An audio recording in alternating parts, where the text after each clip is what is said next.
Sebelumnya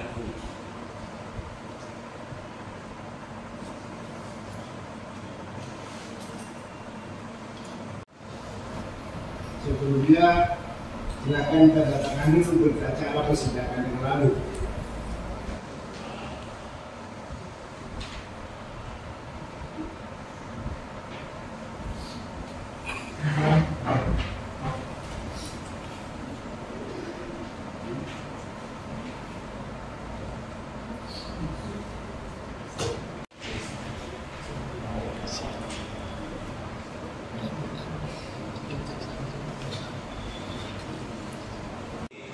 Tanggal 7 Juni 2023 memutuskan mengadili menerima permintaan banding dan terdakwa dan penuntut umum membatalkan putusan yang bersalah atau tidak pidana dengan sengaja tanpa hak putusan tamu terkait informasi yang ditujukan untuk menimbulkan rasa kebencian individu dengan tidak pidana kurungan selama 4 bulan dan seterusnya.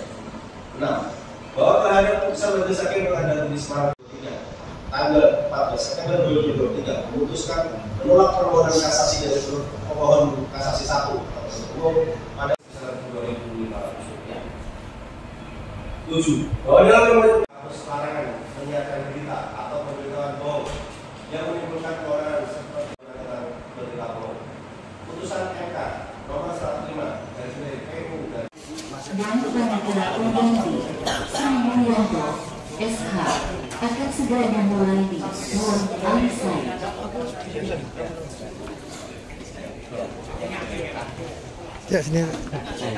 Perlu kami sampaikan, tadi malam kita sudah konfirmasi ke pihak Lapas Sragen. Ternyata dari pihak Lapas Sragen mereka menyatakan, kan kemarin saya menanyakan bagaimana mekanisme kehadiran Bambang Tri dari Lapas Sragen ke PN Solo. Kira-kira keberangkatannya jam berapa? Justru tadi malam saya dapat jawaban bahwa Bambang Tri tidak bisa dihadirkan ke PN Solo dikarenakan tidak ada rilas panggilan. Nah, makanya hari ini Bambang Tri tidak bisa hadir. Nah, tadi juga sudah kami sampaikan di persidangan, mohon nanti kami itu dibantu untuk rilas panggilan. Dan untuk tentang kontra PK yang sudah dibacakan jaksa tadi, kami akan menanggapinya juga besok pada tanggal 17 Juli akan kita bacakan. Kalau tidak bisa hadir itu karena dari lapasnya tidak mengizinkan atau dari Bambang Tri? Pihak Lapas Sragen sebenarnya kooperatif baik, asal karena mereka kedinasan ya, jadi perlu instansi yang memanggil seperti Pengadilan Solo yang untuk memanggil ke lapas. Gitu. Kalau mengenai tadi yang dibilang MK itu tidak bisa berlaku surut, lah itu seperti apa, Pak? Ayo Mas Yago, ini semua. Jadi kalau putusan MK itu memang retroaktif ya, artinya tidak bisa berlaku surut. Namun kami melihat bahwa dalam kasus-kasus tertentu itu putusan-putusan itu berdasarkan nilai-nilai yang ada di masyarakat itu bisa mengkabulkan alasan pembenar dan alasan pemaaf itu. Jadi alasan-alasan sosial itu yang bisa membuat putusan itu bisa teranulir begitu. Kemudian juga tentang kalau yang jaksa tadi kan hanya menyikapi tentang putusan MK itu, tapi tidak menyikapi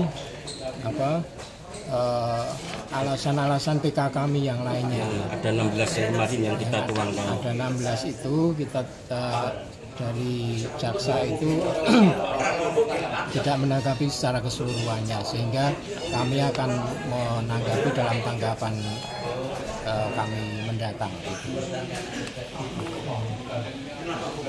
Bisa ditambah? Iya, boleh. Jadi gini, masalah independensi sistem peradilan pidana itu memang ada muatan sosial dan politik.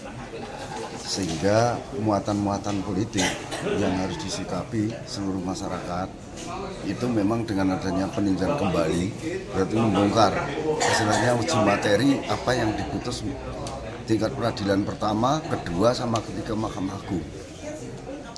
Lagi pula ini kita tidak memberikan suatu penilaian putusan, akan tapi kita mengamati segala gerak-gerik putusan yang diangkat untuk dieksaminasi.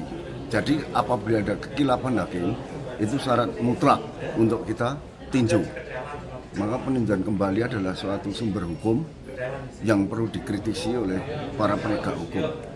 Jangan sampai adigang abdulan itu diterapkan seenaknya sendiri. Maka kalau kita membela orang yang benar-benar kita bela, bukannya kita mencari sensasi. Kasihan, karena sistem politik seperti ini gimana untuk aparat itu sak sukanya sendiri. Demikian yang saya sampaikan kepada rekan-rekan ini, Pak Ketua kita yang menjalani dan kami sebagai anggota membantu untuk. Kalau terkait ijazah yang sampai sekarang belum terbukti, itu seperti apa Pak? Masalah ijazah itu kan yang pegang domainnya adalah pribadi ya. Jadi kalau pribadinya tidak segera menunjukkan ya termasuk kegaduhan itu pasti akan timbul. Itu hak publik. Tapi menurut hukum yang benar ya lewat PK ini memang tugas negara, ada pengadilan ya silakan berbondong-bondong mengamati di pengadilan. Kalau memang nanti putusan seperti dimain-mainkan ya ini maaf. Kami melakukan yang uji khusus. Kita laporkan ke KY. Itu karena namanya komisi yudisial itu akan menerima segala unek-unek dari kita. Kalau itu tidak jalankan saya siap. Jadi pengacara udah lama, bosen, Mahkamah Agung turun. Sang ganti tidak usah dibayar gitu. Ngapain takut? Karena ini demi keadilan dan rasa keadilan yang ada di negara kita. Demikian gitu. Nama lengkap apa nama? Nama saya Dr. Muhammad Edi Santoso. Ya, Ya, siap. Terjun Pak. Iya.